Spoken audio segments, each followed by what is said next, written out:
to you. This is Politics Today, live on Channels Television. I'm Sean Kimalo in Abuja. We continue to keep our eyes on the election. It's just about a month away, officially 32 days to 12 February 25th, 2023. Nigerians are anticipating the issues are staring us in the face, and the opportunity to elect the next president of Nigeria is in your hands, wherever you may be watching in this country. So make sure that the window of the next 1 week or so that is left, you get your PVC and make your votes count. So the number one citizen, President Muhammadu Buhari, is in Lagos, in Nigeria's commercial hub, to commission projects.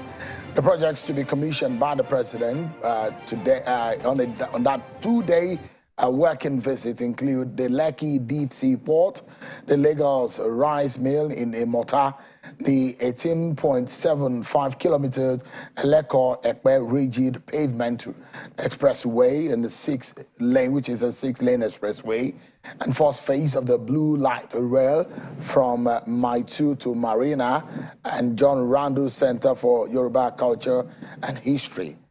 The president was received while he landed in Lagos today by the host, Governor Babajide Sanwo-Olu, and his deputy, Obafemi Hamzat, and governors of Ekiti, Ogun, and the former governor of Ekiti State, Dr. Kayode Fayemi.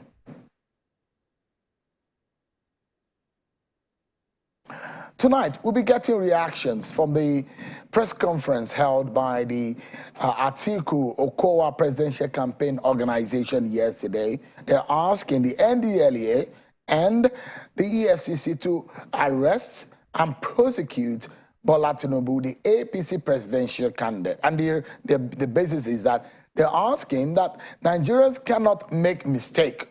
Who hear their own part. Then we allow the APC to respond to some of these issues that have been raised in the campaign so far. Stay with me, everyone. We must first check with some of your political roundup stories, and we'll keep you up to date.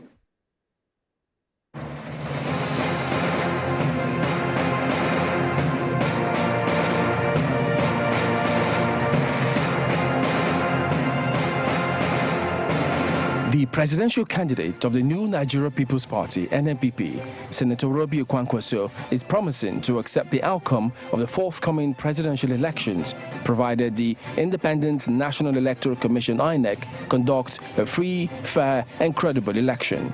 Mr. Kwankwaso made the promise at a town hall meeting at the University of Abuja, where students and the school management engaged the presidential candidate on how he intends to solve some critical national challenges, including unemployment, security, and fix the country's education. The campaign train of the presidential candidate of the People's Democratic Party today made a stop in Bayelsa State, where supporters of the party across the state trooped out en masse to welcome Mr. Atiku Abubakar and his team to the state. The campaign rally held both on land and on water as supporters of the PDP mount wooden canoes, waving flags of the party and dancing in excitement. And the presidential candidate of the Labour Party, Mr. Peter Obi, is also in Katsina State, where he promises to build a new Nigeria. Mr. Obi was addressing supporters at the Muhammadu Dikko Stadium.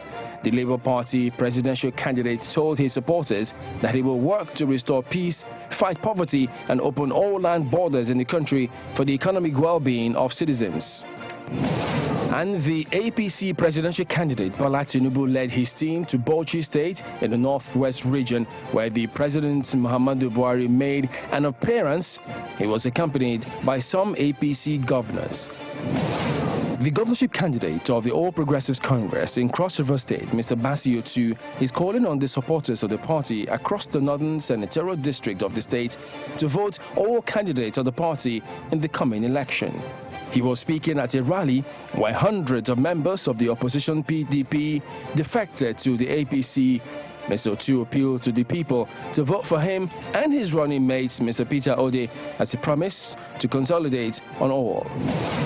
A coalition of civil society organizations under the aegis of Nigeria Ethnic Nationalities Youth Leaders Council is advocating the need for young people to shun electoral violence and use their numerical strength to decide who becomes the next president of Nigeria. At a news conference in Abuja, leaders of the group maintained that 2023 would not be business as usual and urged politicians and the electoral umpire to do the right thing. Speaking at a reception organized in his honor at the Okigwe Stadium in Okigwe Town, Okigwe local government area of Imo State, the governor says without security, there won't be development, adding that the state government will pay more attention to ensuring that security challenges in Okigwe will soon become a thing of the past. The governor was honored with a traditional title at the event named Eze Chukwu Mereze, meaning a king made by God. The wife of the presidential candidate of the PDP, Mrs. Titi Atiku Abubakar, has called on women in the Southwest to expedite action on getting their PVCs in order to vote in the coming elections. Mrs. Atiku noted that she is in Oyo State to talk to all PDP women on the need to ensure their votes are cast for Atiku Abubakar in the February 25th presidential election.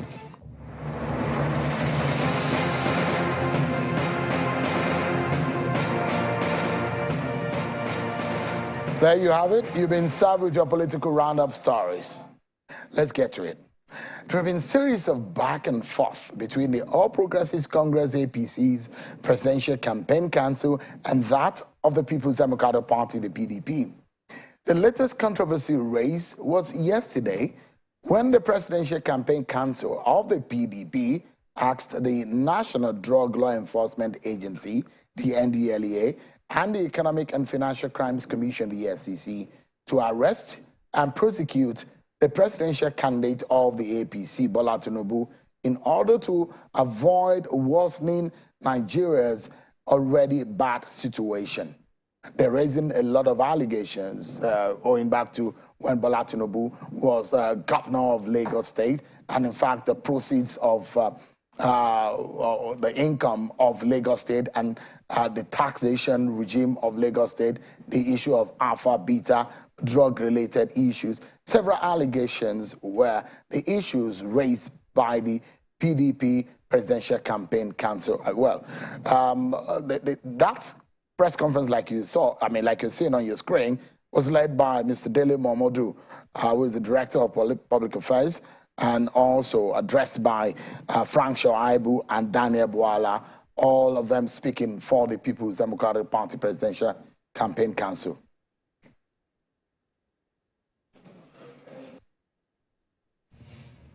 We're talking of a man who was convicted and who forfeited $460,000 to the American government because of a case involving or related to drug or heroin trafficking. But as of 2015, Bola Ahmed Tinubu was still involved with drug traffickers. Yes, the records are clear. And according to him and his agents, his goons, that particularly from the documents provided by the former MD of Alpha Beta Consulting, Tinubu's company Alpha Beta transferred the sum of $4,396,063 to a company known as Summit Integrated Services Limited. We hereby call on the EFCC, the NDLEA, the Nigerian Police, the Office of the Attorney General of the Federation, and the Department of State Services to arrest and prosecute. Well, the APC, that's Frank Shoaibu, who is a public affairs advisor to Atiku Abubakar, the presidential candidate of the PDP. Well, the APC had recently also asked Atiku Abubakar to step down from the race over issues relating to allegations of fraud, something that a video which came online about a man at Chimogo who said he'd worked with the former vice president and the issues of SPVs and how monies were being taken to some account in the name of the former vice president. A lot of issues were raised there. Now, not only that the PDP did that press conference yesterday, they in fact had said something new today, which before we entered into this studio, what's not on the ground, but allow you to listen to what the PDP has in the offing. Just like their counterpart in the APC, they are dragging the presidential candidate to court. Take a listen.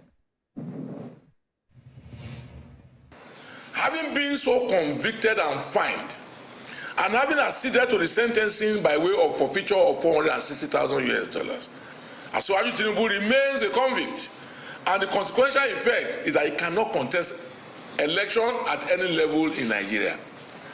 Consequently, our campaign has proceeded to the court, demanding the court to declare Asiwaju Bola Ahmed Tinubu, the presidential candidate of the APC, having been convicted as ineligible to contest the presidential election by virtue of Section 137(1)(d) of the 1999 Constitution as amended. 2, to ask the courts to compel the INEC, the Independent National Electoral Commission, to immediately delist Asiwaju Tinubu as the presidential candidate of the APC or any other political party for that matter. That is Kola Ologbondiyan, who is one of the spokespersons of the PDP Presidential Campaign Council. So much to chew. As far as the APC is concerned, they have a lot to answer in terms of the questions that have been posed and raised by this. Look, I mean, Nigerians are concerned about some of these issues, either for the APC or for the PDP. Whoever they have to vote into office, they need to know whether these persons are fit, they have the character and the quality of personality to be able to lead them as president. So let's get talking about this.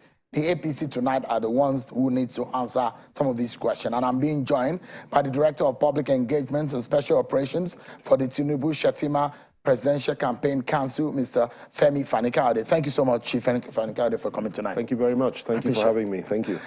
The conversation tonight is that of public interest.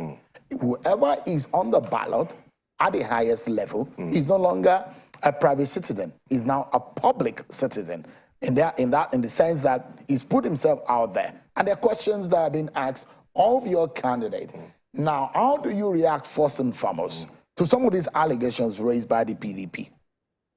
Well, really, I don't know whether to laugh or cry. I mean, these are nonsensical calls by nonsensical people representing a nonsensical party and standing in and speaking for a nonsensical and irresponsible presidential candidate. I mean, you say that they should arrest Asiwaju Bola Ahmed Tinubu, or they should search his house, NDLEA, EFCC, and everything. Where is your evidence? What is the evidence, other than the fact that you want to copy everything we have done? The difference here between us and them is that we didn't just crawl out of the woodwork and begin to call for people's arrest. We had solid evidence, which we presented before the world, of a confession made by their candidate telling the world that how he was involved in scamming Nigerians and misapplying and misappropriating public funds. They have no such evidence. They're simply making baseless calls that have no rationality, no basis in law, and absolutely irresponsible and nonsensical. So we refute all that. So your campaign was behind Achimogo? No, not that we're behind it. We presented the evidence to the public. There's a big difference. We came across it like so many other people. It had been online for a number of weeks before we said a word about it. We took a position that we will not touch this until the Nigerian people had had the opportunity to go through the material themselves. We didn't say a word, but it would have been irresponsible of us simply to sit back and say nothing, given the seriousness of that charge and that allegation and the things that that young man was saying, which we stand by. I mean, it's clear. You do not have a video or audio tape of Asiwaju Bola Tinubu dealing in drugs or misappropriating funds or anything of the sort. You do not have any evidence of his conviction by an American court. You don't have any of these things, but you call for his arrest, you call for searching of his house. Why are you doing this? Simply because you're desperate? We have touched a raw nerve. Our call was irresistible, and we stand by it, and we have gone to court. My colleague Festus Campbell has gone to court to ensure that the security agencies swing into action and look into that matter. Why? Because nobody is above the law in this country. So now the inference that have been drawn into these, Chief Fani-Kayode, is that your party and your campaign is so pressured and you're so unnerving about the character and the personality of an Atiku Abubakar. You thought that if he's on the ballot head-to-head with your candidate, you don't have a chance. Not at all. The reverse is actually the case. That's the inference the opposition are bringing to it. There's no such inference because we do not regard him as a particularly strong candidate or credible candidate. Actually, I personally don't see him as the real opposition. I think the opposition lies elsewhere, which maybe we'll talk about on another day. I don't see PDP as a viable opposition party. I think it's an imploded party, a party that's full of all kinds of internal contradictions, that's falling apart. They're fighting each other, the G5, this one, that one, and all sorts of things are going on within that party. So we do not see them as a threat at all. But what we do identify here, or we can identify here, is a group of people that have a criminal tendency, that have a criminal leader, that has committed crimes in the past when he was vice president, that has proved to be an irresponsible man and is unfit to lead this country. And it's our duty to point all these things out to the Nigerian public. That's what we're trying to do. So your intention is that Atiku should not run? Not? Well, of course. If That's what you're planning? No. The point is this. Our intention is to ensure that the security agencies do their job and actually look into the evidence that we have provided. We're not simply making allegations based on nothing. But your prayer to the court is that Atiku should step down. But of course, part of it is that Atiku should step down. Parts of it. That's just one aspect of it. The more serious part of it is the fact that he should be made to face criminal charges, like so many other people. So when I ask you the question about the inference that the PDP is drawing into this, is that you are so scared of Atiku. It's not a matter of... No, just a moment, Chief Fangadi, that you are so scared of Atiku Abubakar that you don't want him on the ballot. And the question is whether or not you probably would have waited until after this election to try all of these legal fireworks after the election. It's not a question of fear. It's a question of civic duty and responsibility. We have a responsibility to the Nigerian public and indeed to the world, to the people of this country, to speak truth at the relevant and appropriate time. And the truth is that a man that has confessed to using PVCs to steal public funds should not be on the ballot and instead should be behind bars. He has confessed, the evidence is there, something needs to be done about it, and we brought it to the knowledge of the public. What's the point of bringing it to the knowledge of the public after the election? Why would we do that? Why would we wait? We have no such obligation. We did it at the right time for the right reasons, and believe me, something will come out of that.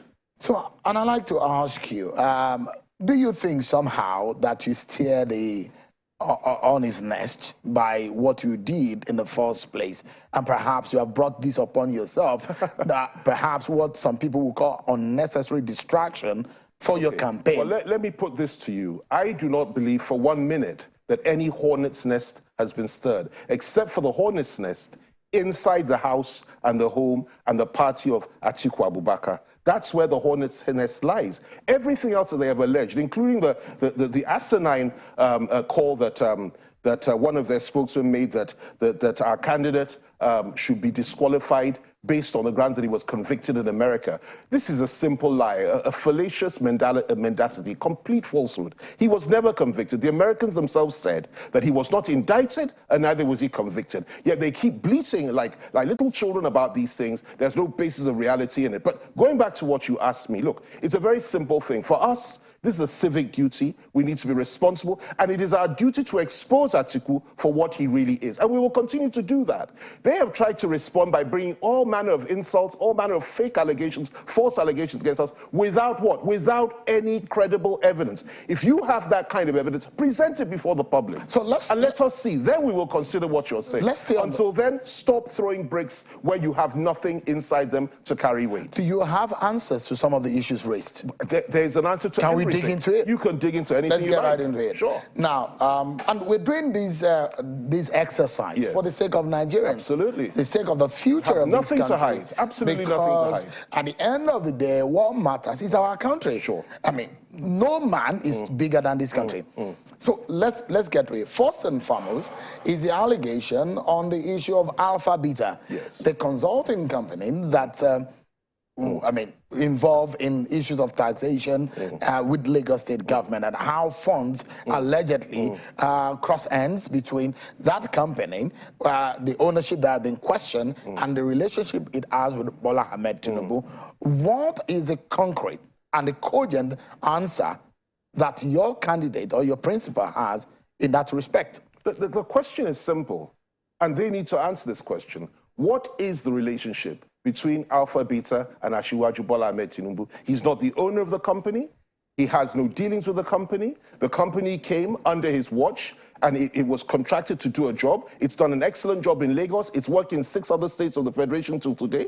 Okay, so whatever happens in that company is between the company, the taxpayer, the taxman, and the law enforcement agencies and wherever they're operating. It's nothing to do with him, it's nothing to do with us. Now, to say because a company has allegedly done certain things in the past, many, many years ago, and allegedly sent money to somebody in Colombia, that translates into, assuming it's true, that translates into Asiwaju Bola Tinubu being a drug baron and unfit for public office. That is an asinine assumption to make. It has no basis in logic or rationality, and we refute it. And I urge them to be a little bit more responsible. And I also ask them this, can't they do any better than that? For goodness sake, if you're looking for something, look for it very well and try and find something. This is nothing but an irresponsible and asinine call. It doesn't make sense, and we refute it completely. There is no relationship between drug barons in Colombia, Alpha Beta, and Asiwaju Bola Ahmed Tinubu, none whatsoever.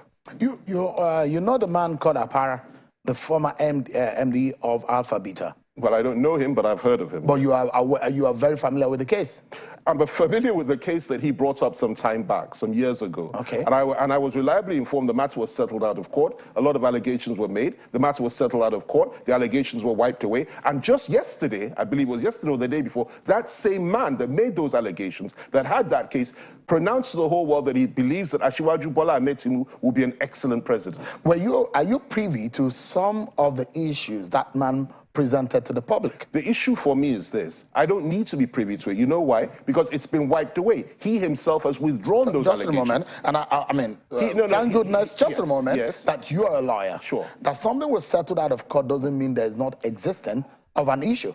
Well, let me put it to you like this. That something was settled out of court simply means one thing, that it's been settled and those allegations are baseless. That's what it means. So you're twisting it. Just a moment. My own interpretation of the events. Just a moment, Mr. Faniga. Well, if I may put this question to you. So because I'm not asking this because of any, I'm asking it for our viewers so they understand that there was a settlement out of court doesn't mean that there is a non-existent of a big issue. That it was settled out of court means simply that there was no such thing. That the man made baseless allegations. There have been civil issues, nothing to do with a criminal case, that they needed to settle out of court. That is how such things are done. But criminal matters are hardly settled out of court without criminal investigation agencies being involved. In this particular matter, as far as I'm aware, there was no criminal investigation into the matter. The matter was settled out of court after allegations, in my view, irresponsible allegations were made, baseless allegations were made. Maybe he suddenly saw the light and withdrew those allegations, and maybe they had issues between them in terms of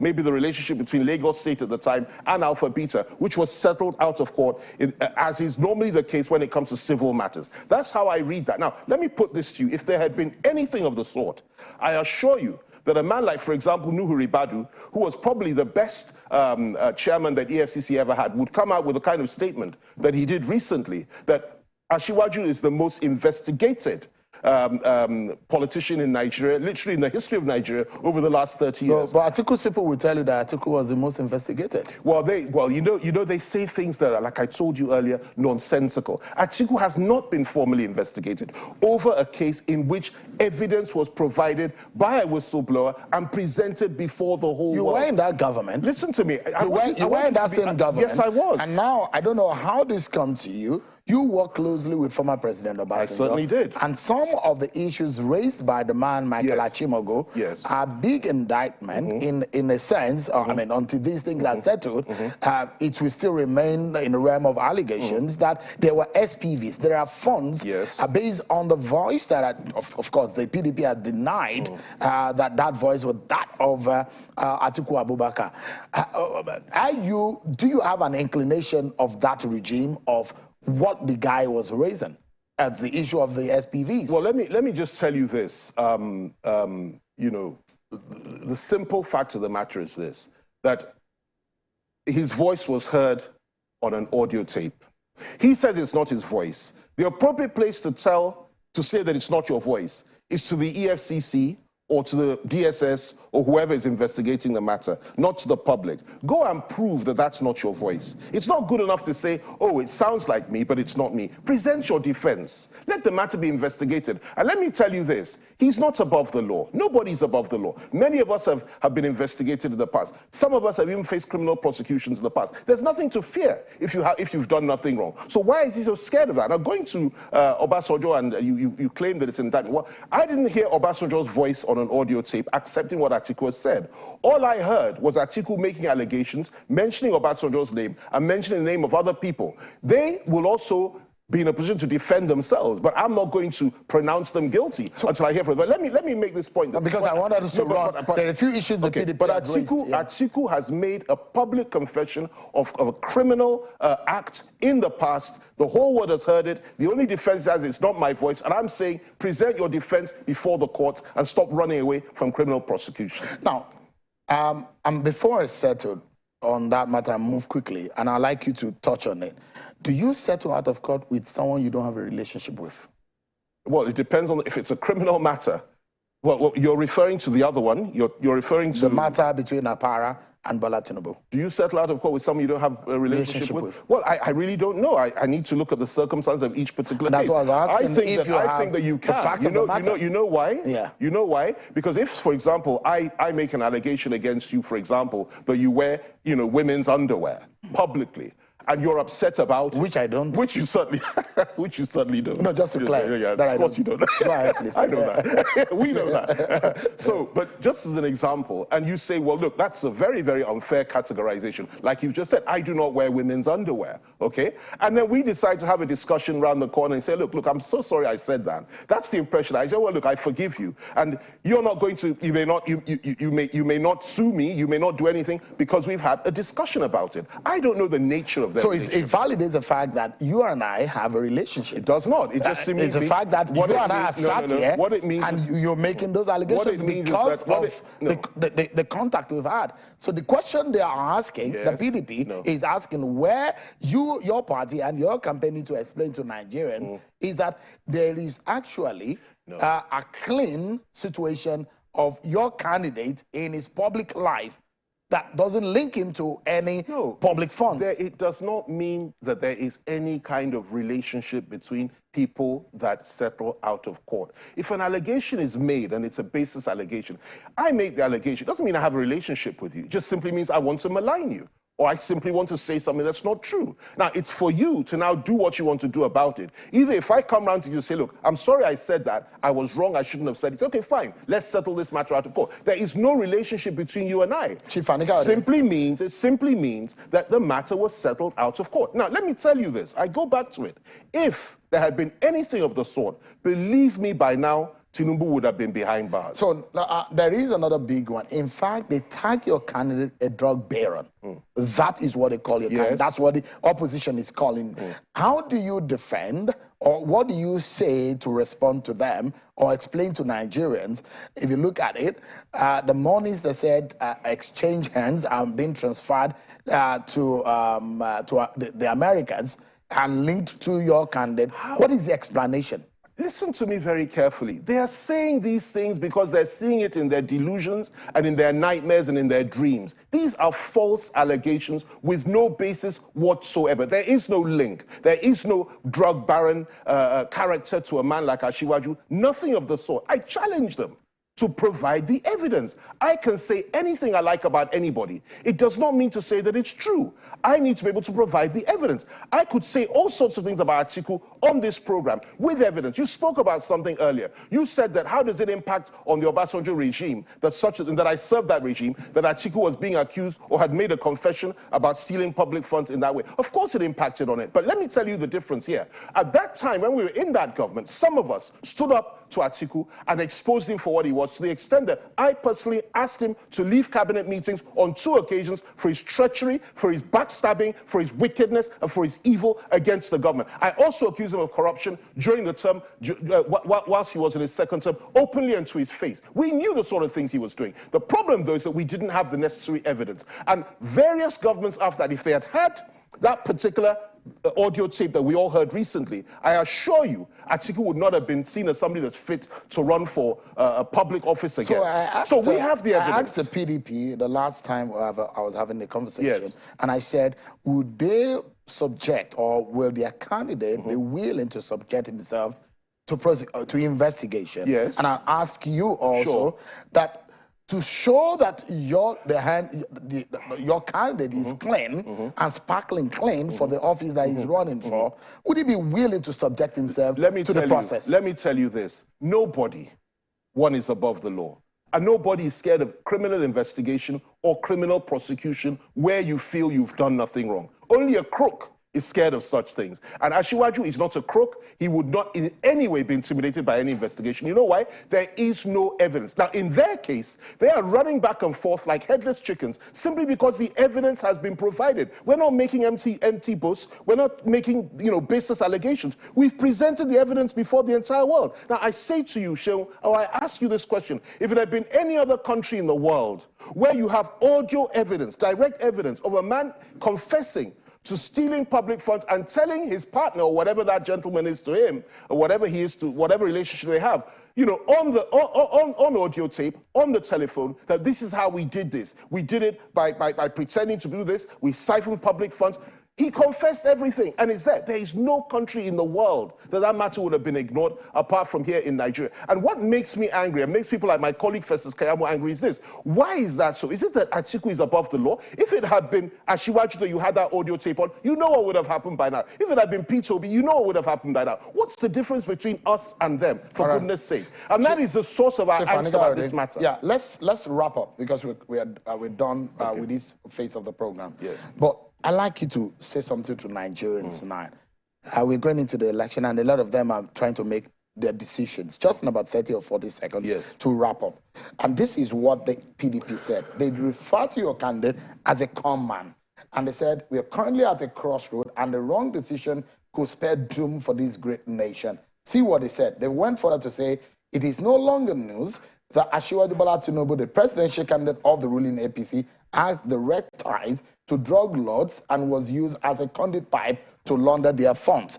At the final and your word tonight on the program, how do you convince Nigerians that this is not the true position and that your candidate is fit and proper to lead Nigeria? Don't forget, this is on record for Nigerians, not for now alone, but for the future. Yes. So go ahead. Well, first of all, Nigerians are sensible people, decent people, and people that know when rubbish is being spoken to them. There is absolutely no basis for these allegations. It's nonsensical, it's childish, and no Nigerian, no serious Nigerian will take the allegations of a non-binary, sexually conflicted individual and his group making all kinds of asinine allegations against somebody, a crook, somebody that's been proved to be a crook, simply because we've heard the audio tape. Nobody will take allegations from that camp seriously. We will defeat them at the polls in a month's time. We will defeat them squarely and roundly, and after that we'll now look into these allegations, and by God's grace we'll now prosecute this case against this man. Well, unfortunately, these cases, if they go to court, might not be arrested. So Nigerians may be at the confusion about the based on these allegations on what to believe, because the court wouldn't have been able to settle it. They should the believe allegations that this is a con man, this is a fraudulent man. They should leave them at they a should dilemma. believe the evidence. The evidence has been provided. You do not have the evidence against Asiwaju. You said he's a convict. You say, or in America, it is a lie. You say he's this, he's that. It is a lie. We have the evidence. We've presented it before you. And you know what? The Nigerian people, even if he's not jailed before that time, or arrested before then, the Nigerian people know best. And they know that when they hear the voice of a presidential candidate saying that this is how we stole money, this is how we arranged it, this is what we did, and this is how we did it, and this is how we siphoned funds. I used the word, I believe he used the word covert, something like covert corruption or something like that we don't want overt corruption. In other words, you're indulging in what he called covert corruption. When he says that, that is evidence, and they will judge him for what he is, a crook. We need to go now. Thank you so much. What a heated period of our political history in this country. Thank you so much, Chief Fani Kayode, for joining us tonight. I appreciate it. Thank you very much. We'll take a break, everyone. And when we return, there is another controversy that we'll get ourselves into, and it's over the tenure of the Inspector General of Police, Usman Akali Baba. We'll be hearing from a very senior lawyer. Stay with us, everyone. We'll be right back.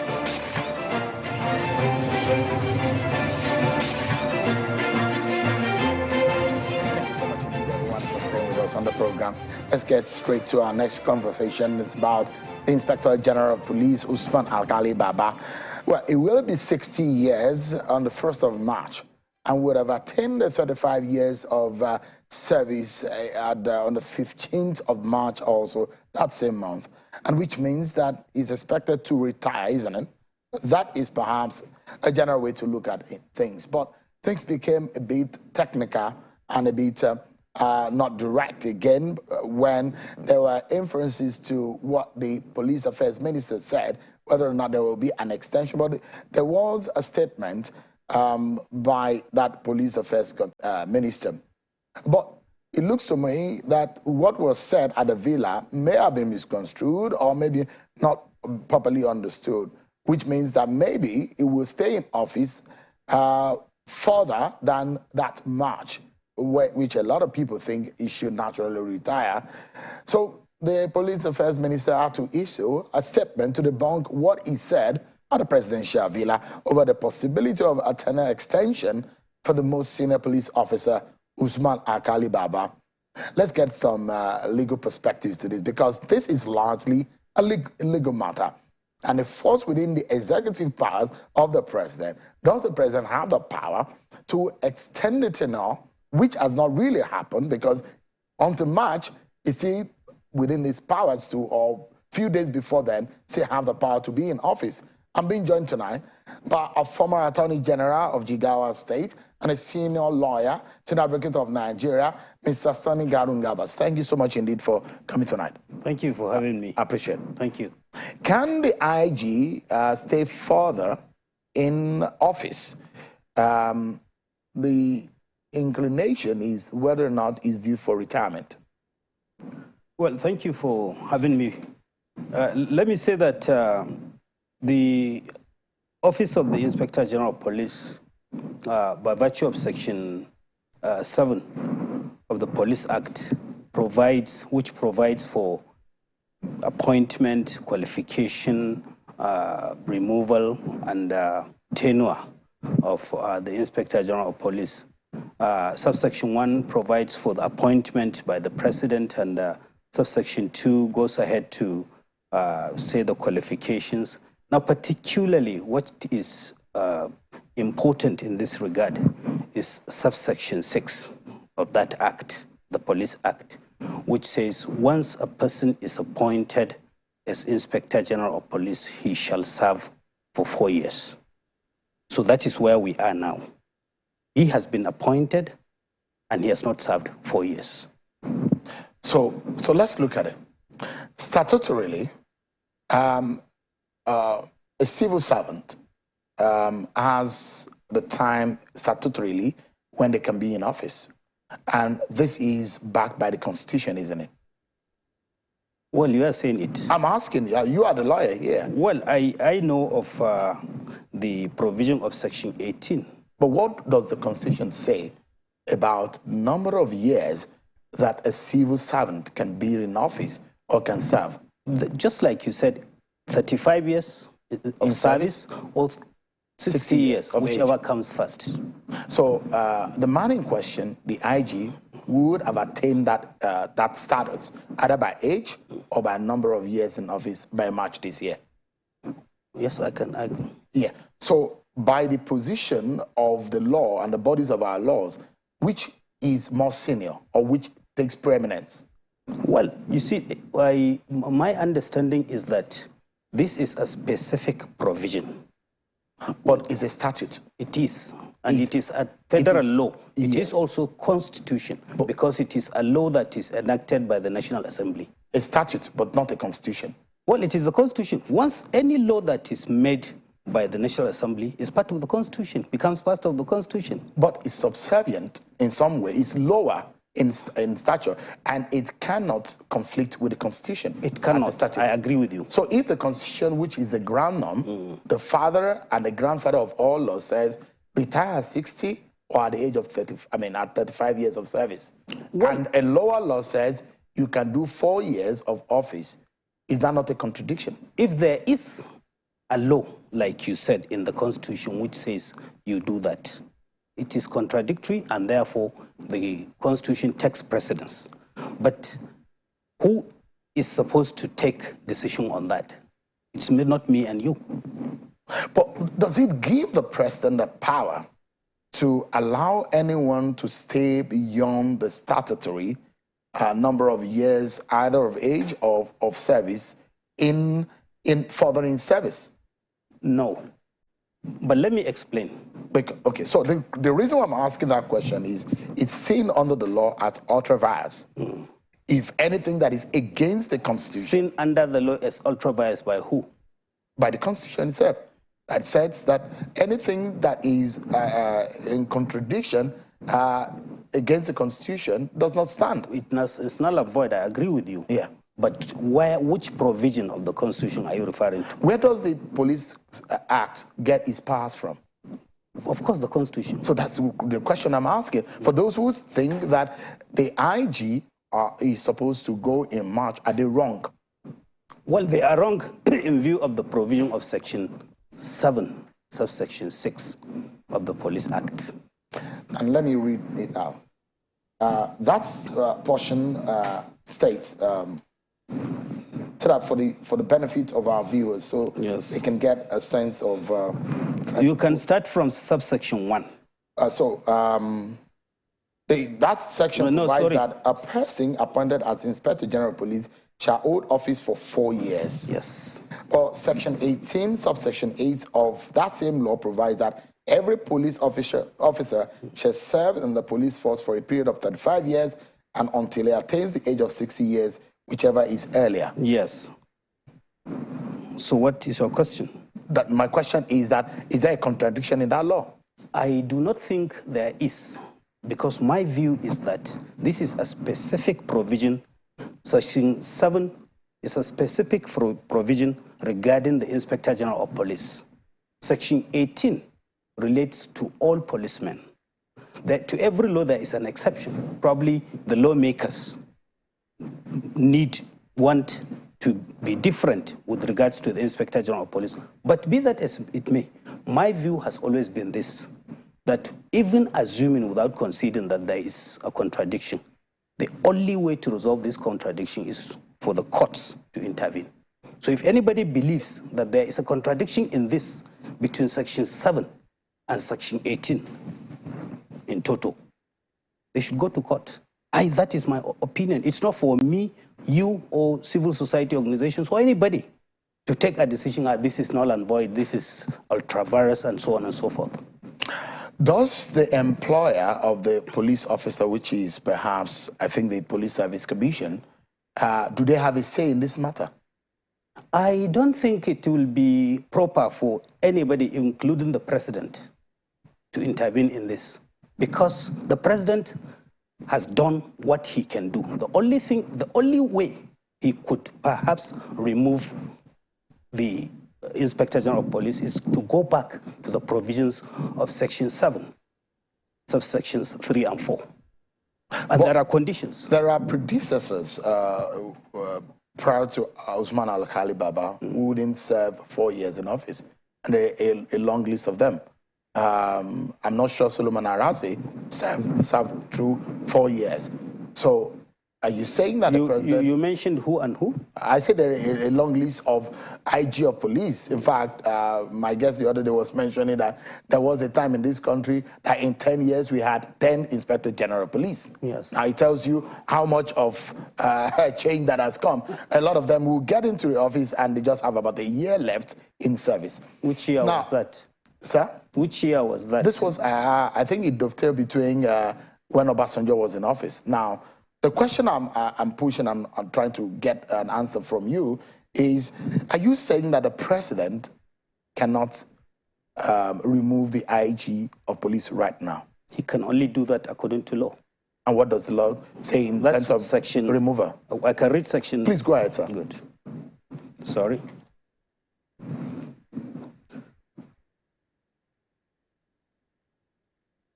What section? Now section 7. 7, okay. Subsection what? 7. Subsection 7. 3 and 4. Okay, great. Are you on 3 now? Yes, please go ahead. The Inspector General of Police shall be, okay, let's go to 4. It's not 3. It's 4 and 5. Okay. Please go ahead. The Inspector General of Police shall not be removed from office except for gross misconduct, gross violation of the Constitution of the Federal Republic of Nigeria, or demonstrated incapacity to effectively discharge the duties of the office. That is one of the provisions. And then when this is established, and that is within the powers of the president. Yes. The president can determine whatever that means. It depends. It depends. These are obvious provisions. You see, let's take, for instance, gross misconduct. This is a crime. Gross misconduct can be anything. Maybe it is defined somewhere in the law, but it has to be established that he has committed gross misconduct, gross violation of the Constitution. These are obvious things. Okay, so let us see. The question that a lot of Nigerians who are watching right here and right now will be asking, is it necessary to go through the rigor of going to court to be able to remove an IG? If the man has attained the age of 60 and 35 years, why go through that legal fireworks when you easily can appoint another person? Well, you see, it is not, this whole issue is not about the current Inspector General of Police or even the office of the Inspector General of Police. It is a matter relating to law.